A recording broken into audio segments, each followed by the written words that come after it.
अस्सलाम वालेकुम, hey guys, welcome back to my YouTube channel Hasan Shaikh. तो आज हम इस टॉपिक पर आए, बंद करो विनायक रेसिडेंसी बंद करो। ये जो विनायक रेसिडेंसी और लॉज है, ये जो मस्जिद एंड मदरसा दारुसलाम मच्छी मार्केट में, इसकी दीवार को जस्ट चिपक कर है। जैसे कि कानून में कि 50-100 मीटर की दूर पर होना चाहिए, जो चिपक कर है। पिछले 11 महीने से ये लॉज चलाया जा रहा है, इलीगल है, गैर कानूनी तरीके से चलाया जा रहा है, जिसके खिलाफ पिछले 11 महीनों से इसके बारे में शिकायतें दर्ज की जा रही है।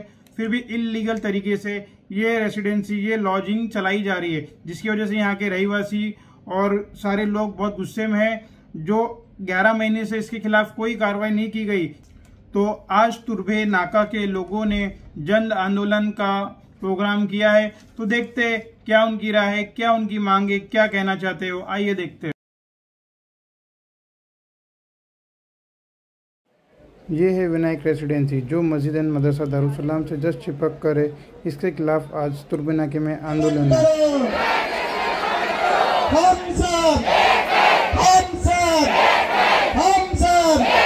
11 महीना हो गया पूरा, आज से 12वां महीना लगा। एक साल से हमारी लड़ाई शुरू है, तब हमारा बर्दाश्त करने की हद जहाँ तक थी, हम इंसानियत के तौर पर बैठे यहाँ बैठेंगे नहीं बैठे। कल को अगर फिर कुछ होगा, इसकी जिम्मेदारी महानगर पालिका का प्रशासन होगा। कौन जिम्मेदार होगा? महानगर पालिका का प्रशासन जिम्मेदार होगा।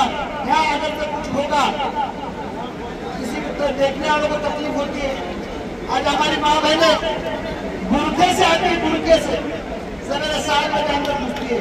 वो तो अपने मर्जी से आती है, उसको जबरदस्ती से नहीं लाया जाता। वो अपने मर्जी से आती है, लेकिन उसको मीनार देकर उसको शर्म नहीं आती।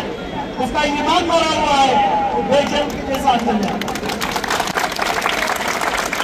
तो इसके लिए जो आज वासियों के बीच में जो लगी है, फिर से जो लग रही है, जो मस्जिद की जगह पे बाजू में जो चीज है, तो लोगों में शर्मा की शर्म की बात है कि हमारी माँ बहनें ऐसी जगह, मस्जिद की जगह पे चीज है और फिर ये चालू होती है, ये बहुत बुरी बात है। तो खाने हमारे जो जदोजहद और तमाम लोग, हर पक्ष के लोग काबिल तारीफ है। मैं यही चाहता हूँ कि ऐसी रिजॉर्ट में इसको ठंडी मत होने दें, ठंडी मत होने दें। हो सके तो जितनी मदद लगेगी ये काम के लिए, मैं हमेशा खड़े रहूंगा, लब्बैक कहूंगा। और इंशाअल्लाह मेरा लड़का इस काम में वकील है, कानून की सलाहकार भी देगा। अगर वकील नहीं हुआ तो कानूनन संविधान में रह के हम लड़ेंगे और करेंगे इंशाअल्लाह। मेरा बेटा इस काम के लिए आसान है, बाकी आप गेल्या वर्षभरामध्ये हे जे विनायक रेसिडेन्सी जे लॉजिंग बोर्डिंग जे चालू आहे, त्या कोणाच्या आशीर्वादाने चालू आहे त्याच्याशी आम्हाला काही घेण्यात येणार नाहीये। पण पटेल साहेबांच्या माध्यमातून गेल्या 11 महिन्यापासून आम्ही शासनाला पहिले पत्रावर करत आहेत, परंतु ज्या टायमाला हे पत्रावर करून सुद्धा याची दखल या प्रशासनाने घेतली नाहीये। इथल्या पोलीस स्टेशनने अथवा इथल्या महानगरपालिका आस्थापना डिपार्टमेंटने आम्हाला सांगायचं, मित्र हो, हे आपल्यावर काय होतं? आपला माणूस सत्तेमध्ये नाहीये, आपला माणूस सत्तेमध्ये नाहीये, आणि सत्तेमध्ये असलेल्या माणसाला हे सुटले आहे, काय हरामखोरी ही सुटलेली आहे। आज या ठिकाणी शाळेची मुलं जात आहेत, कॉलेजची मुलं इथून जात आहेत, आमच्या माता भगिनी या ठिकाणी जात आहेत, वयोवृद्ध माणसं या ठिकाणी जात आहेत। हा रेसिडेन्सी एरिया आहे, हा येथे एमआयडीसी लागून आहे। या बांधकामाला सीसी नाही, ओसी नाही, हे बांधकाम का त्या इशाराप्रमाणे हे लॉजिंग बोर्डिंग उद्या आम्हाला दिसलं नाही पाहिजे। तुम्हाला जर खोलायचं असेल, तुम्हाला जर लॉजिंग बोर्डिंग बंद झालं पाहिजे, तुम्हाला जर खोलायचं असेल तर या ठिकाणी हॉस्पिटल खोला, आम्ही तुम्हाला नाही का बोलणार नाही। या ठिकाणी एखादं हॉटेल खोला, पण हे असले धंदे या ठिकाणी चालणार नाही। कारण आमच्या या ठिकाणी आया बहिणी राहतात, आमची या ठिकाणी मुलं राहतात, उद्या त्यांचं भवितव्य आहे या ठिकाणी।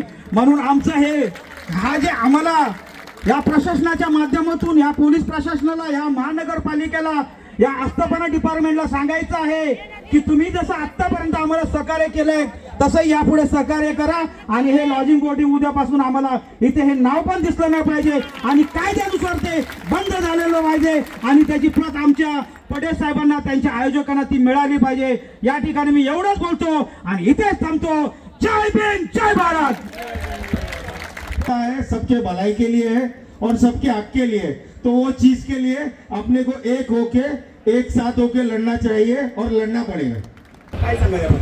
2012चा पत्र आहे पोलीस प्रशासनाचा, त्याला एनओसी दिलेली नाही असं आमच्याकडे पत्र लिहिलेलं आहे। दुसरा 2014चा पत्र आहे नवी मुंबई महानगरपालिकेत सदर ठिकाणी विनायक गेस्ट हाऊस या व्यवसायाला या विभागामार्फत कुठलाही परवाना दिलेला नाही, हा दिलेला आहे। आणि हे 2023ला सुद्धा आम्हाला पत्र दिलेलं आहे की त्या अनुषंगाने आपल्यास कळत येते की सदर आस्थापनेस अद्यापर्यंत कार्याकडून व्यवसाय परवाना दिलेला नाही अशी आमच्याकडे पत्र आहे। आम्ही हे पत्र दिलेलं आहे आणि याच्याबद्दल सुद्धा काही कार्य होत नसल्या कारणामुळे आज या प्रोटेक्टला आम्हाला बसावं लागतं।